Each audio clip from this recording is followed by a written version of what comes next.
চাওক আমাৰ কথাটো স্পষ্ট যে জুবিন গাৰ্গে যিসমূহ ৰচনা কৰি গ'ল, জুবিন গাৰ্গৰ ৰচনাৱলী তেখেতে পৰিৱেশন কৰি যি সুৰ তাল লয়, সেই সুৰ তাল লয় যিসকল লোকে নোৱাৰে মিলাব, সেই গীতসমূহ পৰিৱেশন কৰাটো অনুচিত।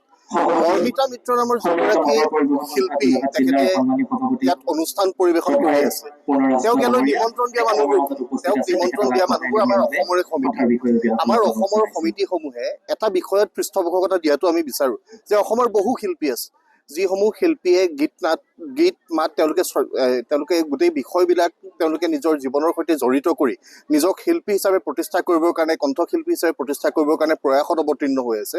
সেইসকল নতুন প্ৰজন্মক আমি পৃষ্ঠপোষকতা দিবৰ কাৰণে সকলোকে আহ্বান জনাইছো।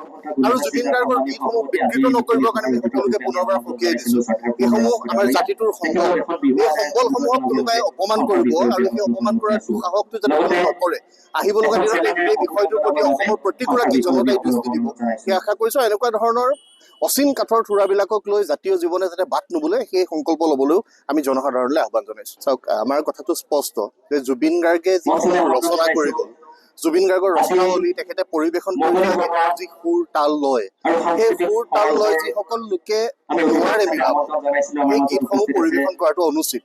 মৰ্মিতা মিত্ৰ নামৰ যিগৰাকী শিল্পী তেখেতে ইয়াত অনুষ্ঠান পৰিৱেশন কৰি আছে, তেওঁক ইয়ালৈ নিমন্ত্ৰণ দিয়া মানুহবোৰ, তেওঁক নিমন্ত্ৰণ দিয়া মানুহবোৰ আমাৰ অসমৰে সমিতি। আমাৰ অসমৰ সমিতিসমূহে এটা বিষয়ত পৃষ্ঠপোষকতা দিয়াটো আমি বিচাৰো যে অসমৰ বহু শিল্পী আছে, যিসমূহ শিল্পীয়ে গীত মাত তেওঁলোকে গোটেই বিষয়বিলাক তেওঁলোকে নিজৰ জীৱনৰ সৈতে জড়িত কৰি নিজক শিল্পী হিচাপে প্ৰতিষ্ঠা কৰিবৰ কাৰণে, কণ্ঠশিল্পী হিচাপে প্ৰতিষ্ঠা কৰিবৰ কাৰণে প্ৰয়াসত অৱতীৰ্ণ হৈ আছে।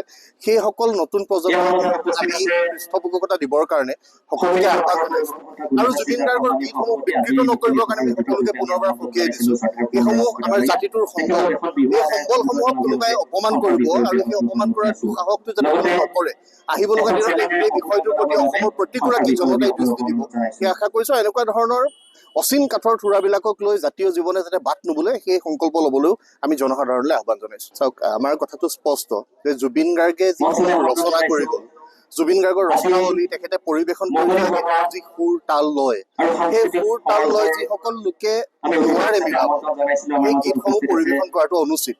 মৰ্মিতা মিত্ৰ নামৰ যিগৰাকী শিল্পী তেখেতে ইয়াত অনুষ্ঠান পৰিৱেশন কৰি আছে, তেওঁক ইয়ালৈ নিমন্ত্ৰণ দিয়া মানুহবোৰ, তেওঁক নিমন্ত্ৰণ দিয়া মানুহবোৰ আমাৰ অসমৰে সমিতি। আমাৰ অসমৰ সমিতিসমূহে এটা বিষয়ত পৃষ্ঠপোষকতা দিয়াটো আমি বিচাৰো যে অসমৰ বহু শিল্পী আছে, যিসমূহ শিল্পীয়ে গীত মাত তেওঁলোকে গোটেই বিষয়বিলাক তেওঁলোকে নিজৰ জীৱনৰ সৈতে জড়িত কৰি নিজক শিল্পী হিচাপে প্ৰতিষ্ঠা কৰিবৰ কাৰণে, কণ্ঠশিল্পী হিচাপে প্ৰতিষ্ঠা কৰিবৰ কাৰণে প্ৰয়াসত অৱতীৰ্ণ হৈ আছে।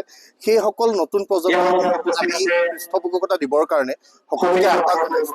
আৰু জুবিন গাৰ্গৰ গীতসমূহ বিকৃত নকৰিবৰ কাৰণে তেওঁলোকে পুনৰবাৰ সকীয়াই দিছো, এইসমূহ আমাৰ জাতিটোৰ সম্বল, এই সম্বলসমূহক কোনোবাই অপমান কৰিব আৰু সেই অপমান কৰাৰ দুঃসাহসটো যাতে কোনো নকৰে, আহিব লগা দিনত এই বিষয়টোৰ প্ৰতি অসমৰ প্ৰতিগৰাকী জনতাই দৃষ্টি দিব, সেই আশা কৰিছো। এনেকুৱা ধৰণৰ অচিন কাঠৰ থোৰাবিলাকক লৈ জাতীয় জীৱনে যাতে বাট নুবুলে, সেই সংকল্প ল'বলৈও আমি জনসাধাৰণলৈ আহ্বান জনাইছো।